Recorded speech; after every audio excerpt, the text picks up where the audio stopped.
Thanks for tuning in to Tapped In. If you're feeling stuck or overwhelmed on the mats, come find your direction in our DFM Coaching BJJ School community. Now, let's get started. Welcome to Tapped In. My name is David Figueroa-Martinez of DFM Coaching, and today we're going to be discussing the laws or rules of top control.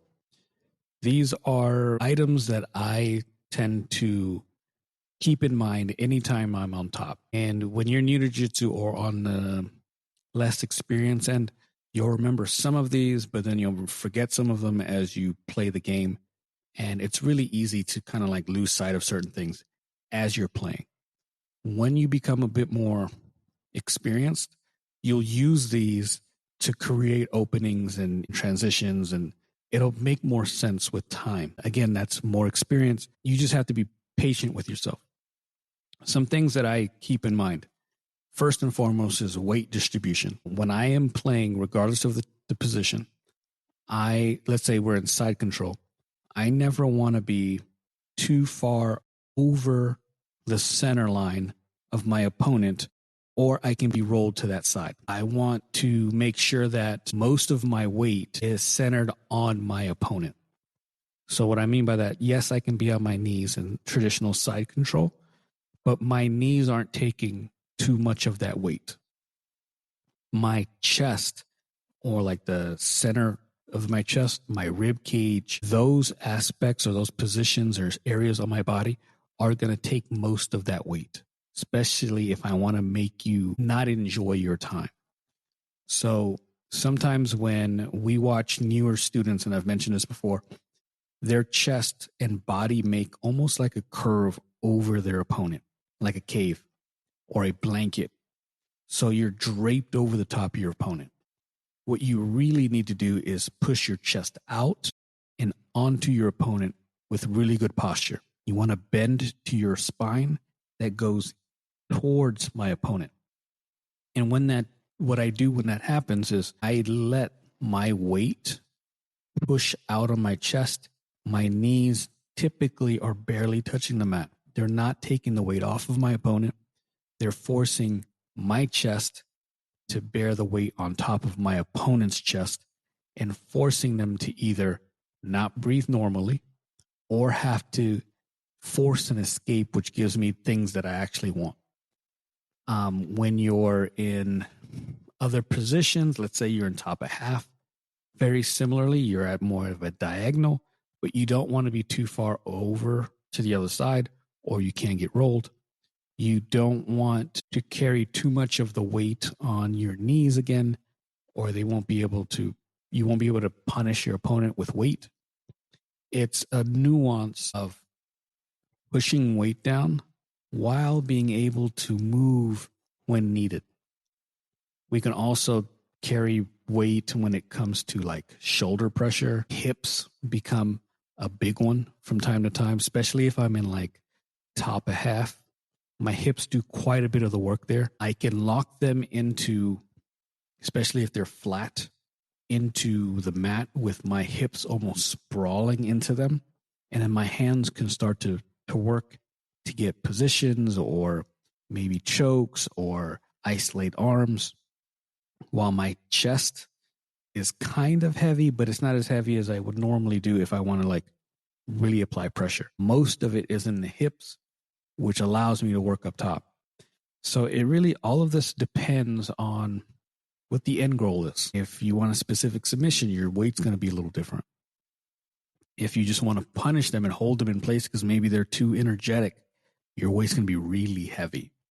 Then there's moments when I use my arms underneath their back at certain stages to make them even more uncomfortable because I'm pressing my weight on top of their chest and their back is against my arm that's underneath them. It becomes really uncomfortable to the point that when you do it just right, people make either big mistakes or they may want to feel like they want to tap. So that weight distribution is so important. I don't want to lose a top position. I have followed that adage. Have a guard that shall not be passed. Get on top, stay on top. That is my game when I simplify it most. I do not want to give away or be stripped of the top position ever. And sometimes it happens. You make a mistake, you get rolled over. you get hip bumped or whatever it might be.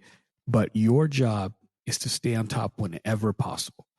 I personally do not go for submissions that put me from top to bottom unless I know it's 1,000% guaranteed. If it's a long shot, I'm not bailing on the top position.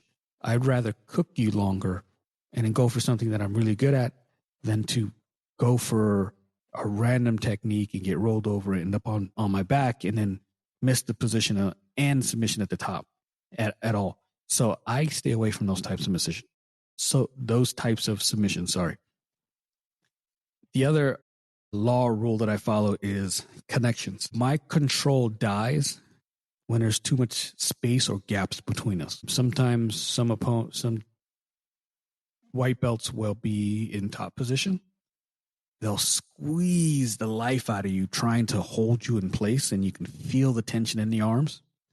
But then when they want to go for submissions, they sort of let up and the weight comes off and there's a gap between their chest and yours. And I take advantage of that. Your job is to create a connection almost at all times. Sometimes this connection is my knee to their hip. Sometimes this connection is my elbow to the far side hip so they can't squirm away. Sometimes this connection is chest to chest. Sometimes it's shoulder pressure making them look away. Sometimes the connection is gi, and I might have certain grips on the gi, but my weight isn't necessarily on them, but they can't move because I have those grips. It is my job to understand which connections I'm going to value more for the next steps that I have.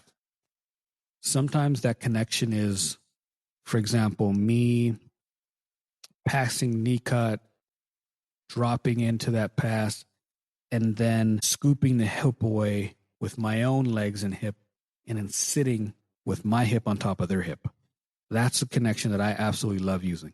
So they're not completely turtled away. They're about that halfway position.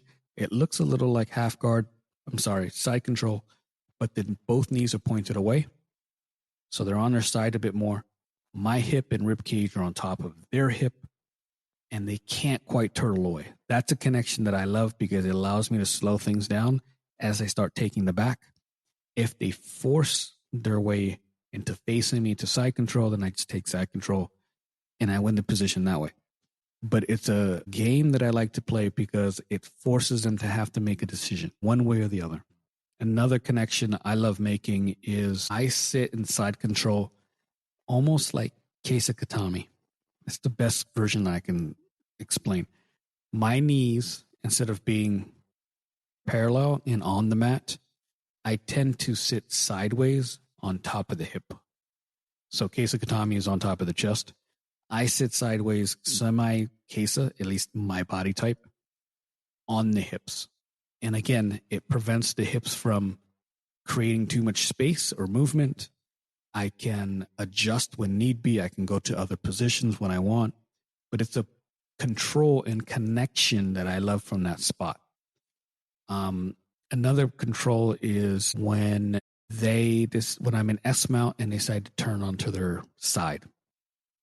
I like getting the Kimura grip on the arm. That connection stops them from turning back onto the back. It allows them to have to make a couple of decisions. Sometimes they go turtle, I take the back. Sometimes they stay on their side, I take the arm, or I take the back. So that connection limits their movement, allows me to control which way it's going to go, and allows me to take advantage if they don't do anything. This is a slightly harder one. I like forcing directions. So let's say we're in side control. Most common side control is my knees are at your shoulder and at your hip. They're wide, they're heavy. My chest is on top of your chest, you're flat on the mat, and I have head and arm control with a gable grip. Something that I'd like doing that I've been showing some white belts is instead of the gable, the head side arm, I put my hand flat on the mat, and then I start to walk so that the spine is no longer aligned in a straight line. It's more curved. So as I walk the head away, there's a bend in the neck and the upper body. And it makes it really hard for them to bridge into me and create escape routes. So sometimes they start to turtle away, or they just kind of sit and die there because it's awkward.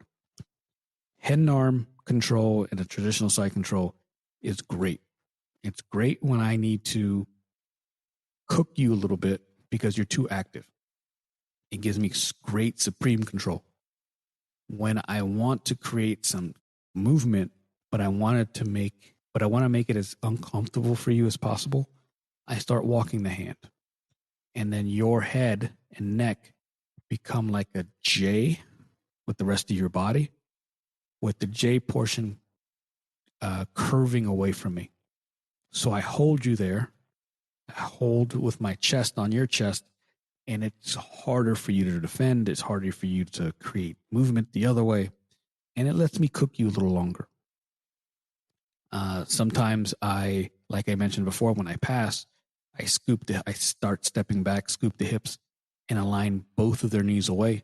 These are directional options that I'm creating that force you to either be really uncomfortable or to force a movement in a direction that I find favorable that you may not. But it's the closest option to you, so you take it anyway. So these tidbits don't come early unless you have an instructor that kind of goes into it. But once they come, you start seeing them everywhere. You start seeing how you can manipulate the body a certain way to entice a movement that then gives you a better position. The law of transitions. I have to understand when a movement is going to come that I have to address. That goes really well with the law of anticipation. And I group these together. When you bridge, I have to anticipate that bridge is coming. So when you bridge, if I can anticipate it, I can press my weight down or ride the bridge out. If I ride the bridge out, oftentimes I can snake myself into mount. If we're in half guard and you bridge, sometimes I could snake my leg out from the half guard into like a quarter mount. If we're in S mount, when you try to roll away, anticipate, open up just slightly, just enough for you to continue to move, and then clamp back down and start taking the back.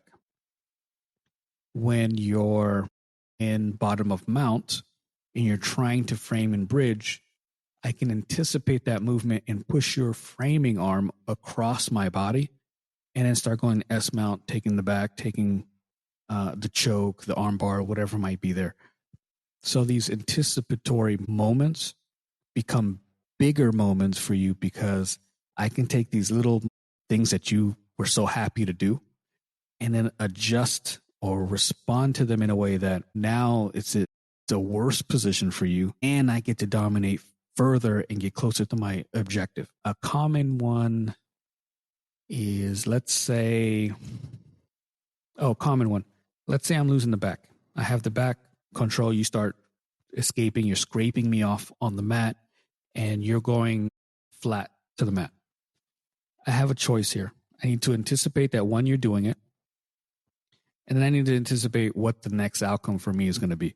If you get to your knees from that escape, you're out, you're on your knees, and we're probably in closed guard with me on bottom. Not really what I want. If I can anticipate that movement is going to come, my next transition is to go to mount. So then I adjust, I go to mount. You wasted energy defending the back and escaping. Yes, you got out, but now I'm in mount.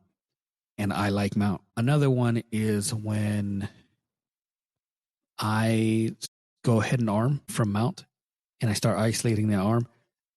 My opponent has a couple of decisions that they can make.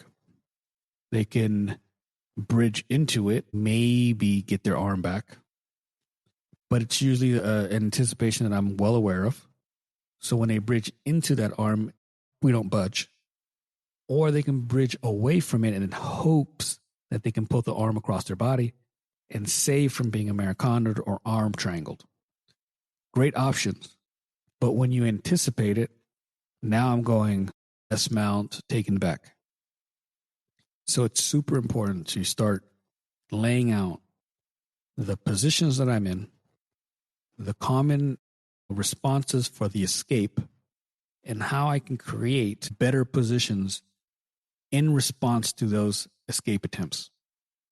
It takes time. It takes some experience. It takes some seeing the movie, as I like to say. Some people will tell me, well, how did I do? And I said, you did great. I understand everything that you were doing. You did it the right way. I have just seen the movie so much that I knew that you were going to bridge that way, or I knew that you were going to defend a certain way. So I took advantage of it. Doesn't mean what you did was wrong. You just need more time developing it so that it can be on par to anticipate where I'm coming from next. From my side, I know where we're going. I know the top 3 responses. I'm going to take advantage of those responses with muscle memory and experience and own the position further. These are just some categories for us to kind of follow from top position. Again, just as a recap, understand your weight distribution, law of connections, the directions in which you force your opponent, anticipation of what might come next, how you're going to transition from one thing to another. I just forgot one. I remember one. The psychology of pressure. I absolutely love this portion. I create so much pressure that it forces you to hate your life so much that you then make a huge blunder and give me something else. Have you ever played chess and you're having a great game and you notice that the person across from you is creating a game or a scenario where your king or an important, maybe your queen, is starting to get locked into a portion of the board where now they're going to just become defensive. And what happens in chess is you get to this position and then you just start running for your dear life. Like your king is checked, so you respond by moving them to another piece, and then they move another piece and it's another check, and then you hide and behind another piece, and then you're constantly just playing defensive. You never get out of the defensive mindset and going into offensive because they have pinned you into a position that you cannot think of anything offensive but to run. That happens in jiu-jitsu as well. When I can hunt you down into a choke point, if you will, of these 3 submissions. Let's say we are top side and I go Americana. You are going to defend by straightening the arm. Now I'm going to start chasing straight arm lock. You defend from going straight to now you're hoping that you can grab onto your leg or your belt. So you go south. I transition. Now I'm going Kimura. And then you want to go back the other way. Go back to straight arm lock. Go back to Americana. And at some point, I'm going to chase you in such a bad territory that as you run, you go deeper and deeper into the thing that I want you to do. And I'm going to catch you at some point. There's a psychology in that pressure, both physically with weight and downward pressure of restraining someone's ability to breathe and restraining someone's ability to make moves. But also there's the pressure of I'm defending so much. I mean, he's going to catch me. She's going to catch me and I'm defending. That gets exhausting after a while. And after a while, you're going to give me what I want. I just have to be patient enough and continue to set up the choke point where it gets tighter and tighter and tighter, where then finally I can finish you off. And that's how I approach the top game. I don't go for anything that's going to put me on my back. I don't go for anything that's a Hail Mary.